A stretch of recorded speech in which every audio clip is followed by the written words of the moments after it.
All right. Can people see the presentation? Not at No. this Okay. moment. Okay. Let me try that again. It was. Share. How's that? Is all Oh, right. I see a field goal sign, so I must be doing all right. All right. Well, thank you very much. Thank you, Charlotte East, for having us out today. I want to recognize a couple folks, staff who are supporting this important process. Jenna Nichols, she's my deputy project manager. She's on, as well as Christine Edwards with Civilly Localized, who's our consultant who's helping with some of the community engagement. And I'm Andy Mock. I'm the senior project manager for the Link Silverline update. Well, I am also the project manager for the Link Silverline project, so folks might have seen me over the years doing engagement for the Silverline. I was also the Blue Line extension, so I've been around the block a couple times. But as of today, I am the system update project manager, and I'll be giving you an update today of the where we are with the TSP process. What is the TSP? Is very important. Talk about some of the scenarios. People probably read articles in the paper or online about the scenarios that are out there. Let's talk a little bit more about that and talk about the upcoming public engagement. And then we'll hopefully have time for a Q&A. So just to start with regarding the funding and where this is kind of what makes this go. Uh, Over the past year, our leaders have been working with the North Carolina legislature to seek authorization to do a ballot initiative for a 1 cent sales tax to fund mobility and needs in our community. Uh, and that includes roads at 40% of that 1%, 60% for transit, with no more than 40% spent on rail. So the way that we interpret that is 40% for roads, 40% for rail, 20% for bus. And so that's the starting place is what is in the draft legislation where we're starting from. That kind of sets the parameters or outline in which we're looking at our big plans, uh, because our big plans that we have, which is the Better Bus Program, which used to be called Envision My Ride, and the 2030 System Plan, cannot be funded within that 40-40-20 breakdown. So we have to figure the punchline of this exercise is to figure out how we best fit those two big plans to the proposed funding from the legislation.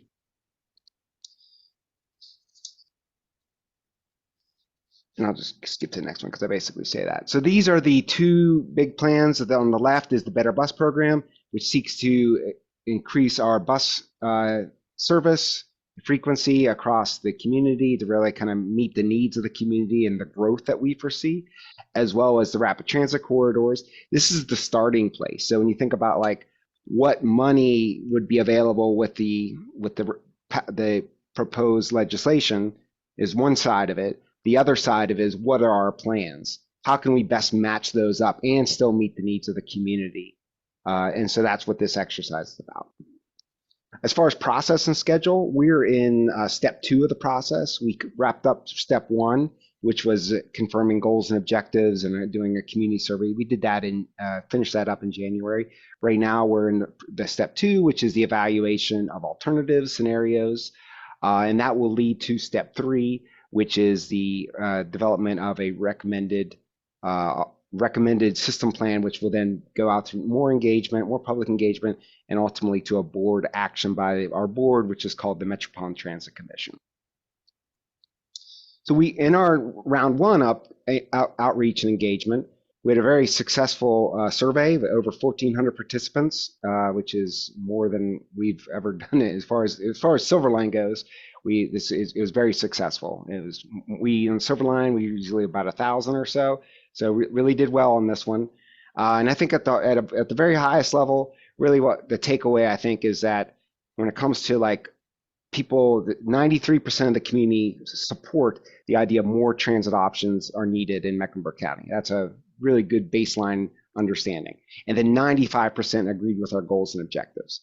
We had a lot of comments that we received, as you can imagine, from that 1,400 folks wanting, more services, improve the services we have, better bus stops, all that sort of thing. So we heard it, we heard the gamut as far as what the community would like to see in our transit system. So John, now to jump into the scenarios. And to start with, I'll start with a brief conversation about the Better Bus program. So Better Bus, again, is kind of you can think about it in two different ways.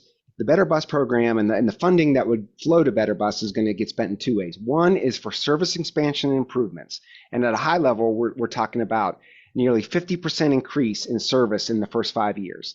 So the Better Bus is kind of like the more immediate return on investment that the community gets from the sales tax that we pay. So this is more immediate. Within the first 5 years, we would get 15 routes will be improved to 15-minute frequency, and those are the highest frequency corridors that serve over 60% of the ridership. So we're really kind of doubling down on frequency, trying to bring more service to more communities. And I have a slide on some Eastside improvements that get a little closer to home for you folks. And then the second one is maybe capital investments. So we would also improve or build or improve 2,000 additional shelters, bus stops, and waiting areas, buy new buses, update and renovate the CTC and Charlotte Gateway Station. CTC is our downtown transit center. Charlotte Gateway Station is a new transit center that would be built and integrated with a development. And all that would be done by 2035 or within 10 years. These are kind of the Better Bus program is a really important backbone of this. And one of the reasons why is it provides more immediate benefit to the community. Related to Eastside and some of the improvements that we'll be seeing on the Eastside, some of the five of the 15 the routes that we're talking about increasing the 15-minute are in the Eastside, including number 9, Monroe Road, number 27, Commonwealth Avenue, Independence Boulevard, that would be the Route 17, Shamrock Drive, Harris Boulevard, the number 23, and the Plaza Route 3. All that would be increased to a 15-minute or better frequency. All the rest of the routes would be no worse than 30. So that's a key fundamental thing. Is like some routes today they run really poor frequencies, especially in the weekends, 60 minutes and beyond. That's really pretty not the best service, not what we'd like to run. So this would be increasing service broadly to improve it to 30 minutes or better. We'd be implementing priority bus corridors on Central Avenue and Monroe Road with signal priority enhanced stops. Microtransit zones throughout the community. Folks probably heard a lot about microtransit, so that would be part of this as well. And there would be microtransit proposed for Harrisburg Road area, Albemarle Road, Lawyers Road, and Independence Boulevard. Those show up as gray areas on that map on the left side, if you're interested in that. The express routes would also be improved to 20-minute or better frequency, including the 52X, the 40X, the 46X, the 64X, the 74X, and the 46X. I think this is a really important one as a 40X rider myself. I'd like more frequency on my route, so I think that's a great thing for us, as well as the expansion of all the bus stop facilities. I got a question from someone about microtransit zones. So I will do my best to try to explain microtransit. I am certainly not the expert on it, and if Jason Lawrence or anyone in our service planning group were here, he could explain it better. But microtransit is basically like a public transit service of Uber or Lyft that allows you to provide service within a zone that is basically intended to operate like a first mile, last mile service. So if you get off a bus stop and then you have a mile-long walk to your house, well, that's pretty unpleasant on a day like today. You could call in your microtransit provider who would then provide you a ride your last mile, but you would only be able to use that microtransit service within that zone. So that's my understanding of it. Hopefully I got that right. So again, Better Bus, looking at this kind of at the high level. One of the really, as far as immediate benefits to the community, about 250,000 more people within a quarter mile of transit will have access to a 15-minute frequency compared to about 29,000 today. So really a good community benefit to have more access to high frequency transit. And also then 72% of Mecklenburg County will have access to at least 30% service within a quarter mile. So more broadly. And if you even look at it more like a half-mile walk, then it's a lot higher. And then microtransit increases transit access by over about 100 square miles. So I think we're trying to demonstrate some good broad community benefit. Talking about, and I think those are the same through all the scenarios. We're going to start talking about scenarios, and I'll try to simplify it because the scenarios get complicated. But Better Bus is the same in all scenarios. So there's no variability within scenarios. It's always the same because we felt like the Better Bus program is important to deliver in every scenario. So as we get into scenarios, we'll talk about the rapid transit corridors. And those are basically, this is the adopted plan. Red line goes to the north. Silver line east goes to the town of Matthews. Silver line west goes to I-45 and the airport. Gold line east goes to Eastland. Gold line west goes to Rosa Parks Place. And then blue line extension goes to Pineville and Ballantyne.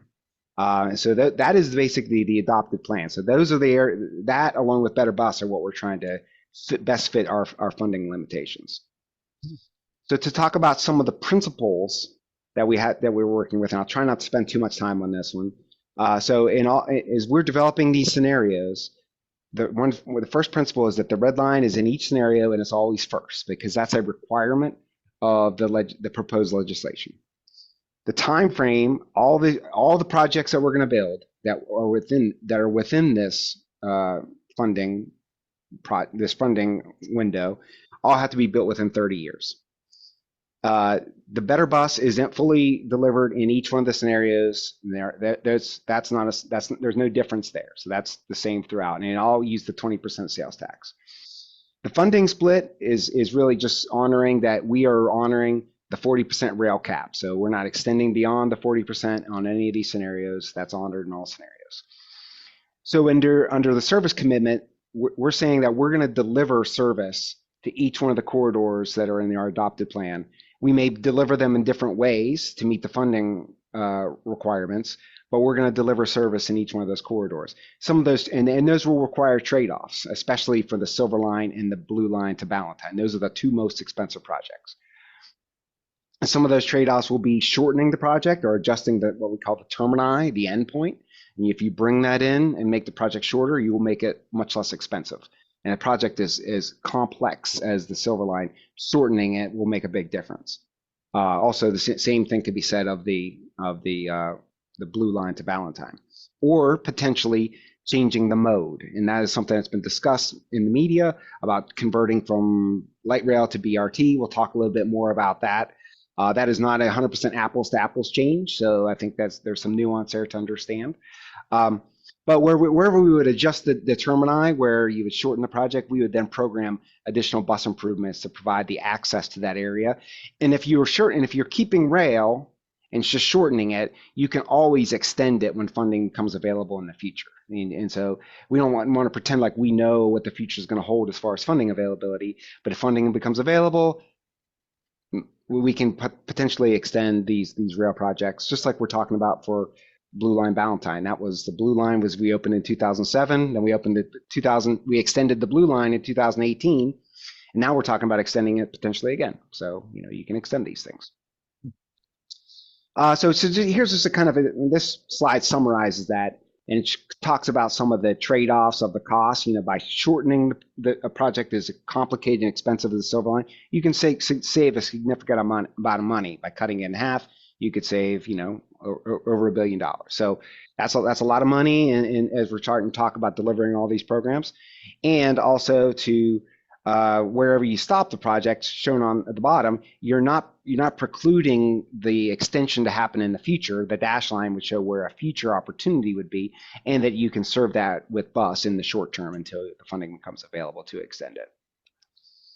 Regarding BRT, the other trade-off is if you said, well, we really want to make sure that we can extend the project as far as possible now, and we're willing to change mode, then you could evaluate changing to BRT. And that's bus rapid transit. What these things you see on these icons, these all things that could be bus rapid transit project. and they're premium. I mean, they can be very good service, and they're high capacity transit system, and they're fast and they can be comfortable, and they're cost effective, but they are not low cost, right? So they are still quite expensive major capital projects to implement.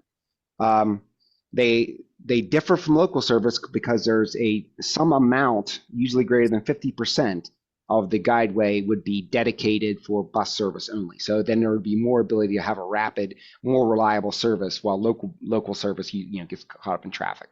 So, but a key distinction here is that if a BRT scenario is selected, we will need to take time to study what that project is. We don't have a BRT scenario planned at this point. So, and if we go forward with a BRT scenario, it will take time for us to plan, design, and we'll have to do stakeholder engagement to define what that project is. And that project may not be exactly like the projects that are in that currently adopted plan. So there's going to have to be some time to figure what that project would be. So this is this slide is what we've shown to the Metropolitan Transit Commission, and this shows the 4 scenarios. Have folks seen this around the media? Okay.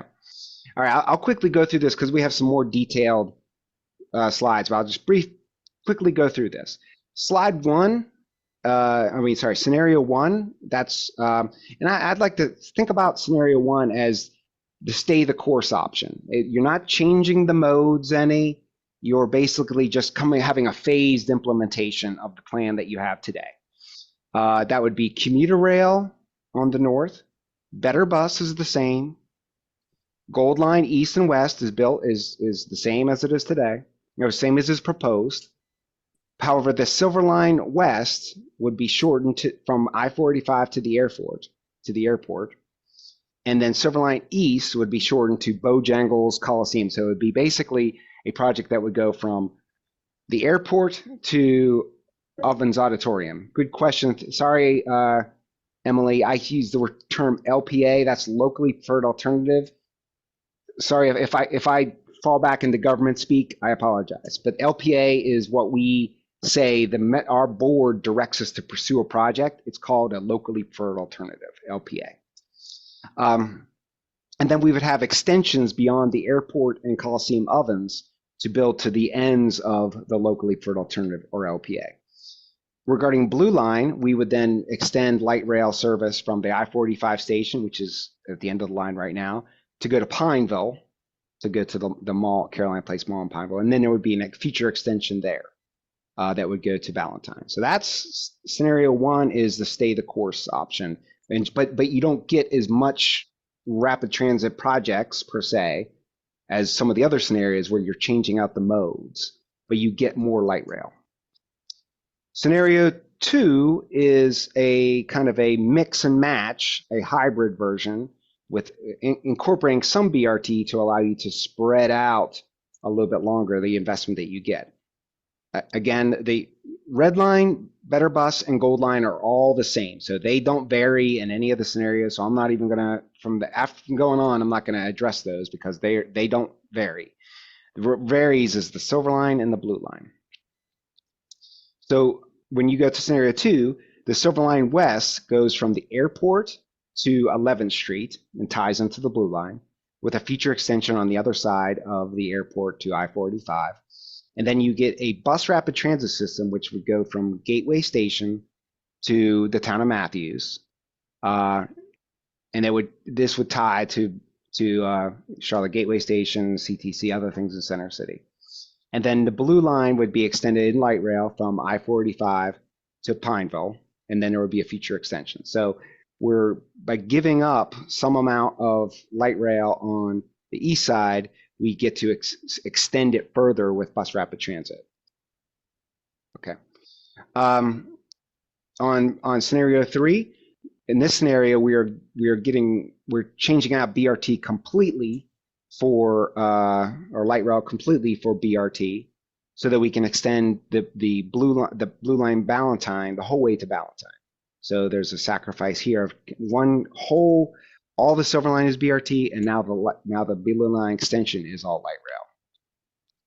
And then scenario 4, it is all bus rapid transit throughout. And this allows us to get the longest version of the system plan built, but you get less light rail.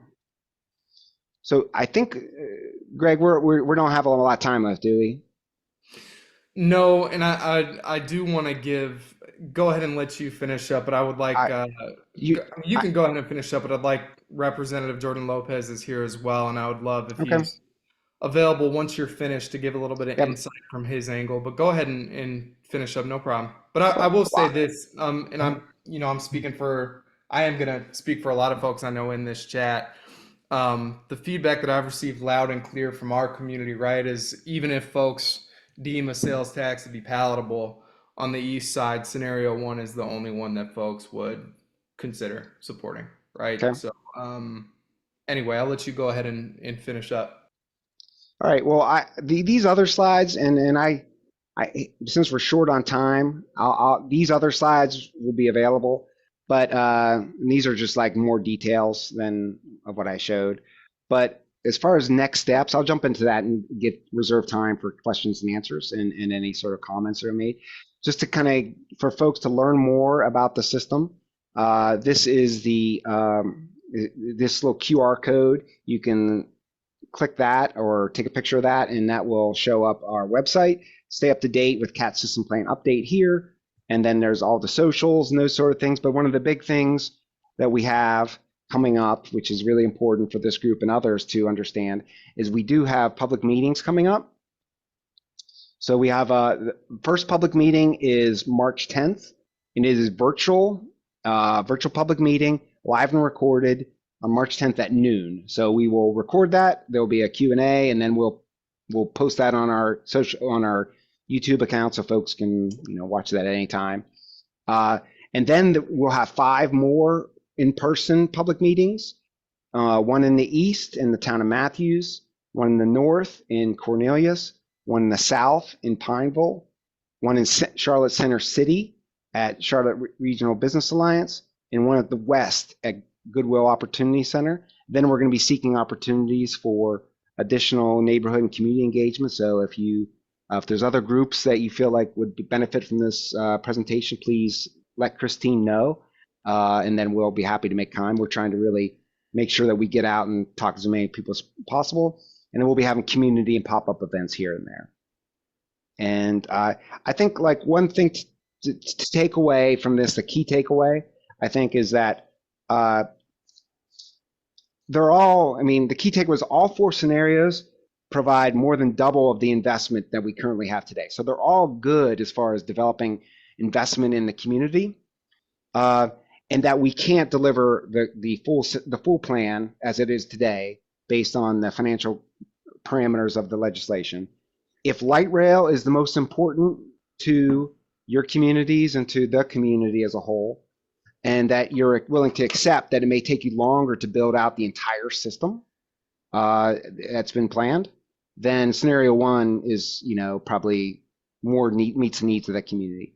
If light rail or mode is not as important to the community, and if the community is willing to investigate and to pursue alternative modes, then scenarios 2, 3, and 4 can provide good benefits, and it would allow us to extend further than scenario 1 would. And I'll pause there. I just want to give that key takeaway and see if anybody has any questions. Yeah, and let's do this. Thank you, Andy. Guys, I know this was a lot of phenomenal and great information. If we did a full Q&A, right, that we'd be here until like 6 o'clock. So, Andy, if you don't mind, can you go back and put up the slide with the uh, information about contact information, please? Yeah, yes, sir. And while you're doing that, let me also ask for a level setting question too, right? So the MTC, who's the governing body determining which option moves forward, there are 4 options at the table. My understanding was that the next meeting that's being held will be the one at which they decide which of the 4 options is going to move forward. Is that correct? Uh, so go ahead. What was that? No, and it's just based off the community engagement timeline for those other meetings. It seemed like No, those community engagement meetings would happen after MTC made its vote on which option move forward. no, the MTC action won't be till later this spring. So that'll be after these meetings. Okay. Hold on a second.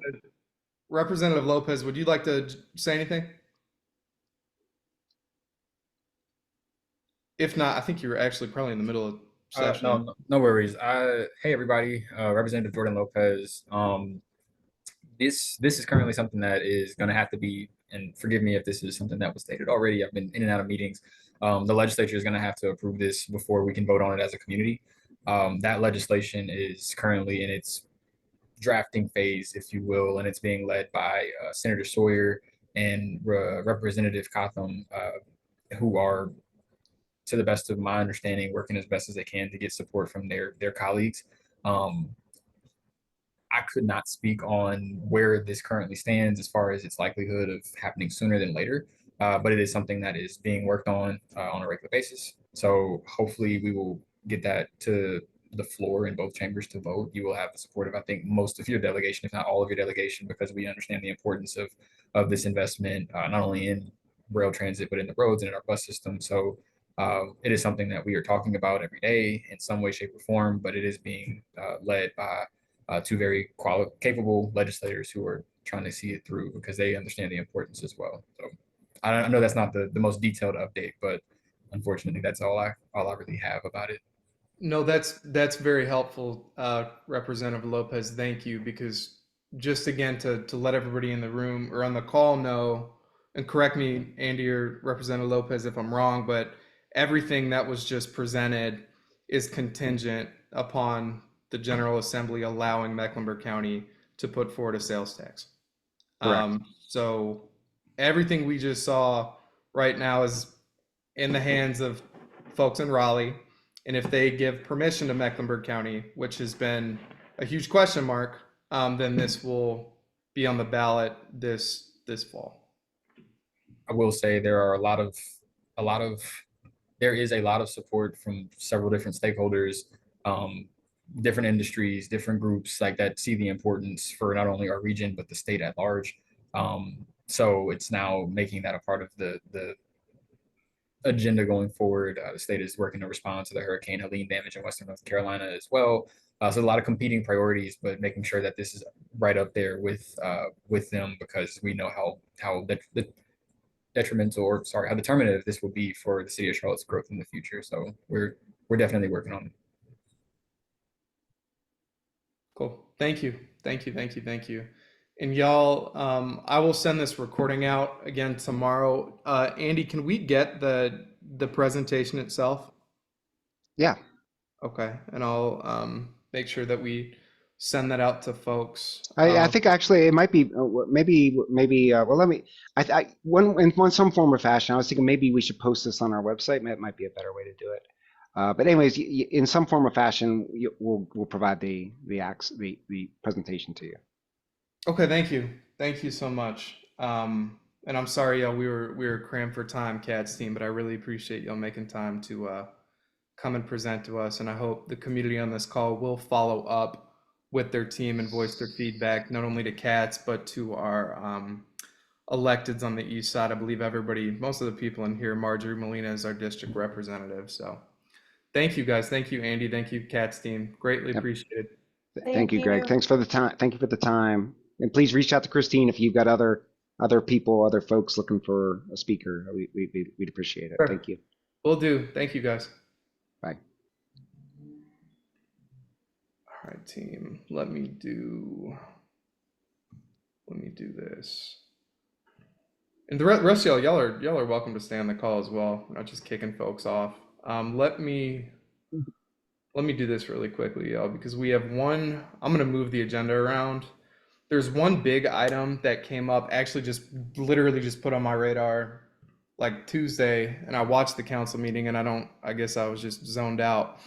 Want to make everybody aware of a development that, not like necessarily new development, but something that is happening on Milton and Sharon Amity, right? So Monday night, council voted to give $5.1 million from the Housing Trust Fund. And if y'all remember back in November, voters approved $100 million to be added to the Housing Trust Fund for Ascent Housing, which is one of our largest affordable housing developers, to buy and rehab 190 existing units that are already naturally occurring affordable housing next to Easttown Market, right? So Milton right there by the railroad tracks. It's called Sharon Pointe Apartments. So it's right there next, like adjacent to Easttown Market. You can kind of see in the map. So what does this mean? And I'm putting this together for like a larger post, but I wanted to show everybody on this call. This new development will make 16 apartment complexes in our footprint that are receiving either state or city dollars for subsidized rentals. I think only one of these 16 is actually for ownership, the Habitat unit, but you can see the clusters and the concentrations. The gray dots are the ones that are exclusively receiving the City Housing Trust Fund dollars. I actually don't think I put the dot on here for the new development. The orange ones are ones that receive state money. And the pink one is Albemarle Landing. It's the one across from Eastland. That's just went up, and I actually can't figure out what the funding source is, but that is in our geography, because I hear left and right from folks about we either have too much affordable housing, we have too many units, or we don't have enough. So what I wanted to do is just give here's actually what exists. So that's 2,126 units between 30% and 80% of the median income. So that for a family of four is roughly between $32,000 and $85,000. So the subsidies are at different levels for each unit, but this is definitively what exists in terms of public dollars going toward housing in our area. And this footprint is, again, roughly 70,000 people. So this is really interesting. So let me back up, because Monday's giving of the money to this new unit, you guys can see right here on the left, Sharon Pointe, this is where the money went, the $5.1 million for the 190 units. This parcel right here, there's not been a lot of public awareness about this. The county is desiring to turn roughly 25 acres right here. So again, Sharon Amity is right here. Easttown Market would be like right up here. And this is the apartment that just got the money on Monday. Roughly 25 acres into another community resource center. So similar to, think, the Scarborough Center on Tryon and Eastway, the Valerie Woodard Center. Here's a rough rendering of a site plan. It's a lot of parking. Goodness, it's a lot of parking spaces. I just took the screenshot earlier. I'm like looking at it now. That's significant parking. But it'll be, you can see, directly adjacent to an area that already is concentrated very heavily with apartment complexes on both sides. Currently where this stands, y'all, here's another rendering, but the county needs to rezone the property via the city in order to take the next steps on this development. I think I have two planning commissioners, so if I'm speaking wrong, feel free to unmute yourselves and correct me. This rezoning has already gone through the community meetings. The community meetings were last fall, and the people who are generally made aware of these rezonings are the ones who live proximate, right? So one of our neighbors in Grove Park got the rezoning and sent these renderings to me. Based off the rezoning website on the city, council is actually voting on this Monday to rezone this land that would move this development forward. I wouldn't anticipate that there would be any pushback. I have no idea what the timeline for development really would look like, but I do know the development is supposed to be able to house 500 county employees. I have some other details. Services would include WIC, child and family services, dental. Actually, I know Mark Giroux was talking dental is going to be a big component of this that they're happy about bringing. Refugee support services. There's a list of like 20 services that I can make sure that I send you all the actual document. But as this is happening this week, I wanted to bring this up to folks in this room. I thought this would be a good place because this has not gotten a lot of traction. I think the housing trust fund money kind of missed my radar on Monday, but here's another rendering on the left of what this community resource center will look like. And again, this is about only 4 miles from the existing Scarborough Center. I understand that. Any comments or questions on this?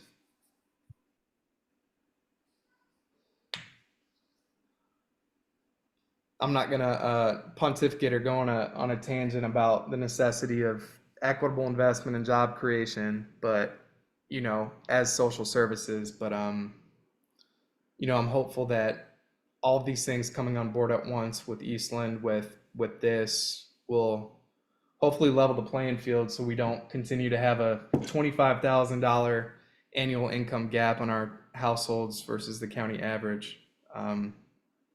So anyway, I'll send the full details about this when I send the minutes. Just quick request for support. Well, not really support, but those interested. We're redoing our East Charlotte Farm and Community Day again this year on May 10th. For those who are unaware, last year we held a 3-site day-long agricultural program showcase at Mary Oaks, Eastway Middle, and Garinger High. We had different events at different spaces. The goal was to showcase the great things that are going on in our ag programs at each level of the schools, and to bring people into the schools and be more connected. So Mary Oaks will have petting zoo, farm and garden programming. They just got significant money from the CMS Foundation. They're almost done with their outdoor garden.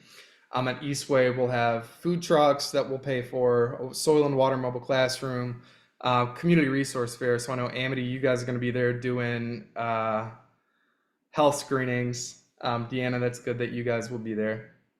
Thank you.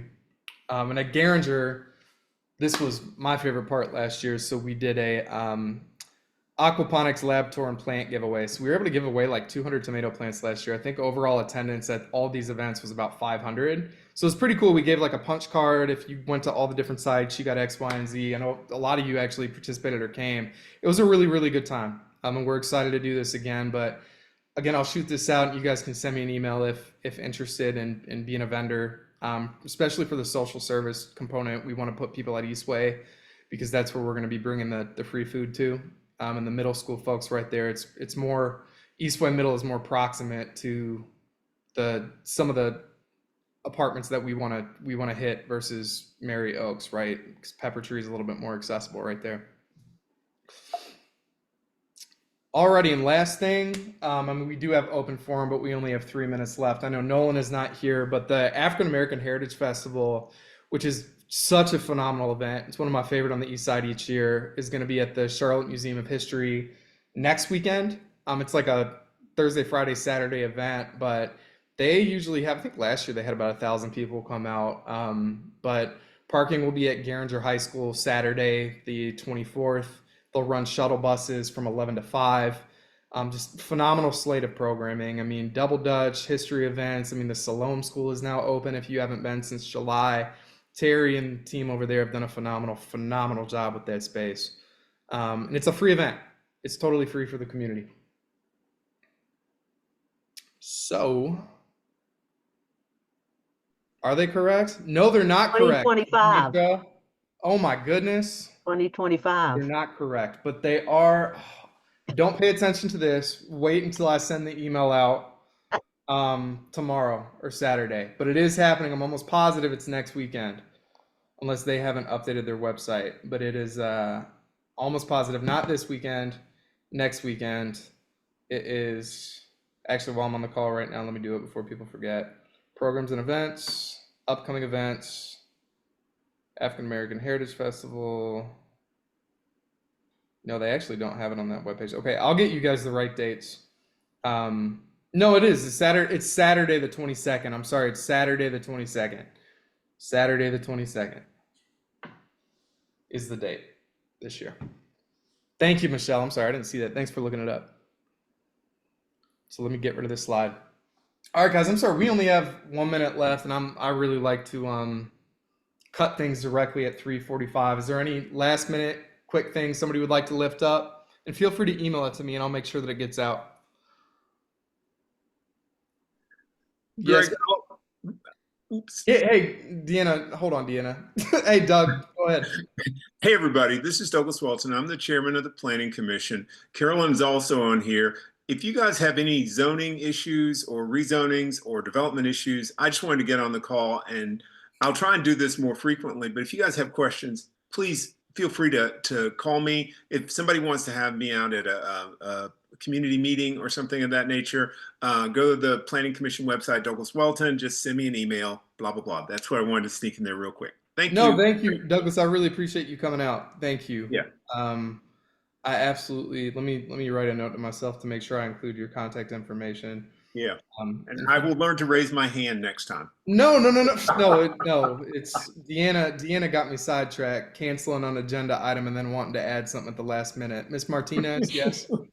Thank you. Hello, everyone. My name is Deanna Martinez, and I'm with Community Relations at the City of Charlotte. I am a non-discrimination ordinance and fair housing investigator. If you would like to do a training for your community, a community group, or anything of the sort about your rights as a resident here in Charlotte against discrimination, please let me know. You can contact me. I'll make sure Mr. Shudo has my information so he can email it out in case you would like to schedule. We also do mediation, conciliation, and conflict resolution training. So we're all about promoting harmony in the community. We also offer bilingual presentations. Just let us know what language you might need and we can accommodate. But yeah, just wanted to voice that. Thank you. Thank you, Ms. Martinez. Thank you. And would love to have you back and to do your fuller presentation in March if you're cool with that. Okay. Alrighty. Thank you all for coming today. Thank you for your time. Thank you, new folks, and y'all have a good afternoon. Okay, thank you. Thanks. See you later. Take care, everybody. Mhm.